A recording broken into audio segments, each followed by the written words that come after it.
Bonsoir chers amis, votre ami Lionel Tinor pour les cours de biologie en quatrième année du secondaire. Aujourd'hui, nous allons commencer avec les nutriments et les vitamines. En classe de première année du secondaire, vous aviez déjà vu les nutriments. Vous aviez vu que ce sont des substances qui sont apportées par les aliments.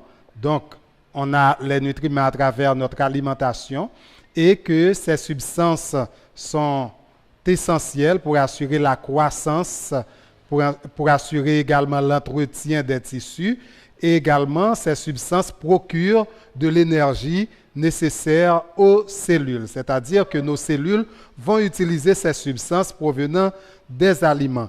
Il y a en quelque sorte des nutriments dits majeurs et des nutriments dits mineurs. Et les nutriments majeurs, ce sont en général les nutriments qui sont essentiels à l'homéostasie et qui doivent être apportés régulièrement à l'organisme pour que l'organisme puisse en tirer de l'énergie. Nous pouvons citer les glucides, les lipides, les protides. Donc, on sait que les cellules vont utiliser les lipides sous forme d'acide gras.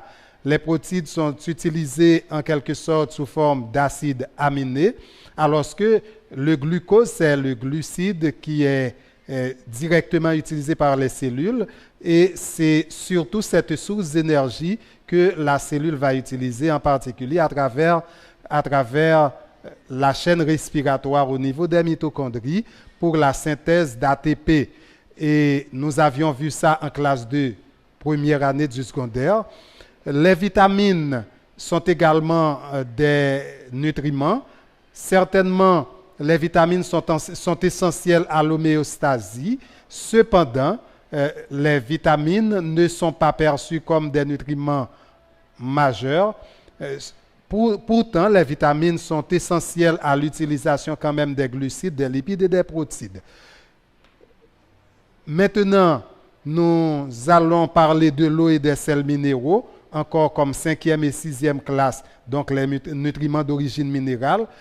5e et 6e classe, l'eau, puis les sels minéraux. L'eau, on sait que c'est le seul nutriment qui est à la fois nutriment et aliment. D'abord, l'eau doit être apportée régulièrement à l'organisme. Lorsque nous avons soif, c'est que nous sommes déjà en déshydratation. Donc, l'eau est essentielle à la vie. Mais également, l'eau est utilisée sans transformation au niveau de nos cellules. Donc, l'eau est à la fois un aliment et un nutriment.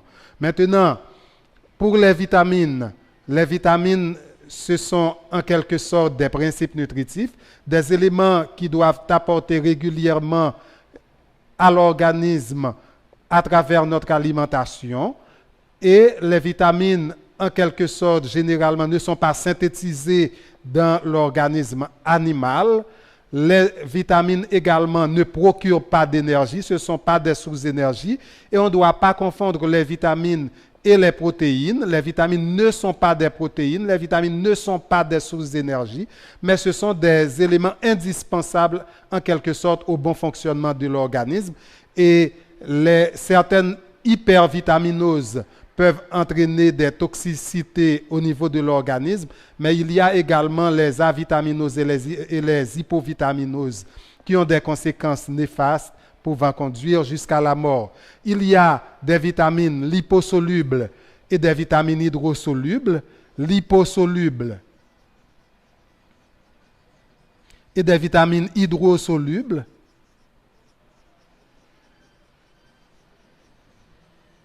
C'est vrai que l'on voit plus facilement que ce sont des vitamines qui sont solubles ou bien dans les graisses ou bien dans l'eau, mais en réalité, je vais vous donner avec précision que les vitamines liposolubles, en quelque sorte, sont absorbées au niveau de l'intestin grêle en présence des graisses, donc en présence des lipides, c'est pourquoi on les appelle liposolubles. Et les vitamines hydrosolubles sont absorbées en présence d'eau. Les vitamines liposolubles, ce sont les vitamines A, D, E et K, ADEC, alors que pour les vitamines hydrosolubles, ce sont la vitamine C et les vitamines du groupe des B complexes, B1, B2, B3, B4, B5, B12, Donc, maintenant, à travers ce tableau, je vous demande de réaliser un tableau pareil pour mieux comprendre, pour mieux synthétiser les leçons sur les vitamines. Nous avons ici la vitamine A, la vitamine D, la vitamine E et la vitamine K. Dans votre tableau, mentionnez les sources de vitamines, le rôle, c'est-à-dire les fonctions réalisées par chaque vitamine, et enfin, les avitaminoses, c'est-à-dire les conséquences des carences ou des absences totales en vitamines. Pour la vitamine A, elle est retrouvée dans le blanc d'œuf, dans le foie, le lait, le fromage, dans les poissons également, dans les fruits jaunes, comme par exemple le fruit qu'on appelle jaune d'œuf, mais c'est retrouvé également dans la mangue, dans l'abricot, la papaye. Ce sont tant d'aliments qui sont riches en vitamine A. Et il y a également la vitamine A dans les huiles animales. Laissez-nous vous dire que la vitamine A, c'est une vitamine qui est stockée dans l'organisme. Cette vitamine, c'est l'axéophthale ou encore rétinol. Rétinol quand c'est d'origine animale, carotène quand c'est d'origine végétale. Mais en plus, cette vitamine est stockée dans le foie des animaux sous forme de carotène. C'est-à-dire les surplus en vitamine A peuvent être stockés sous forme de carotène dans le foie, mais l'organisme ne va pas utiliser ça sous forme de carotène. Le carotène sera transformé en rétinol, car c'est le rétinol que l'organisme va utiliser. Cette vitamine, c'est la vitamine de la vision également. C'est la vitamine antixéophtalmique. Ça protège contre une maladie des yeux qui est la xéophthalmie. En quelque sorte, cette vitamine a d'autres fonctions, comme la synthèse des pigments photorécepteurs au niveau des cônes et des bâtonnets de la rétine. Vous voyez, rétinol, rétine.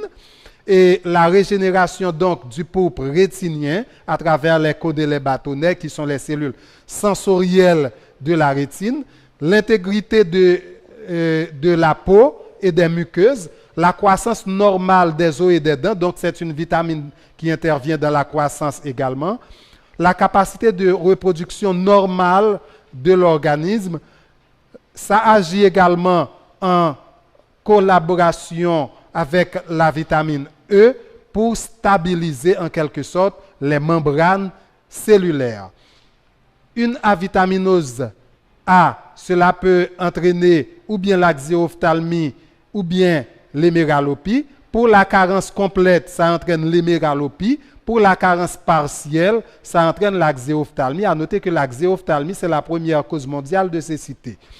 La cécité nocturne, c'est-à-dire l'héméralopie, la cécité à la tombée de la nuit, modification de l'épithélium de la peau, ça peut donner la peau bronzée d'Addison, la maladie d'Addison, des cheveux secs et cassants, des lésions cutanées, une augmentation des risques d'infection respiratoire, urogénitale et également au niveau de l'appareil digestif, donc infection digestive, sécheresse de la conjonctive oculaire, opacification également de la cornée.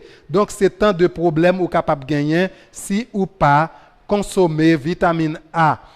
À noter également que l'on prend trop de vitamine A, ça est capable d'augmenter la toxicité. Mais vitamine A, est important également, surtout dans le cas COVID-19, là, pour capable aider le système immunitaire pour défendre le corps.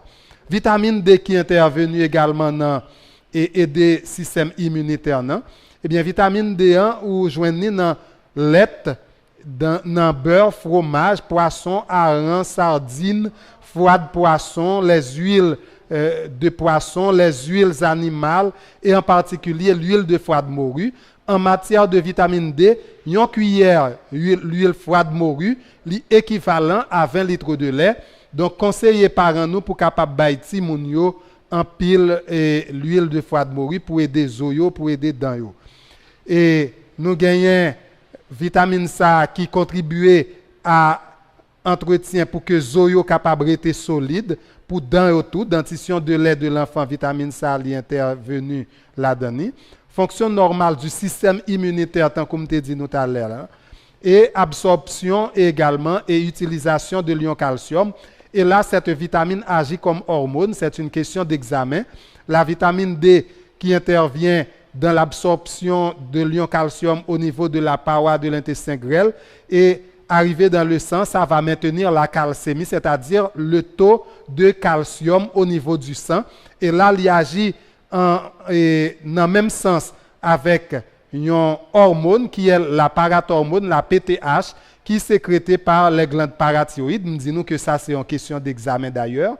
Les glandes parathyroïdes. Et il agit cependant et avec l'autre hormone qui stabilise. Hormone ça, c'est calcitonine. Et, excusez-moi, hormone ça, en réalité, c'est calcitonine qui est produit par les glandes thyroïdes. Yon a vitaminose D, li gen conséquence pour une minéralisation anormale zoyo. Zoyo yo pral déformé ou capable joindre des jambes en Y, des jambes en K, en X.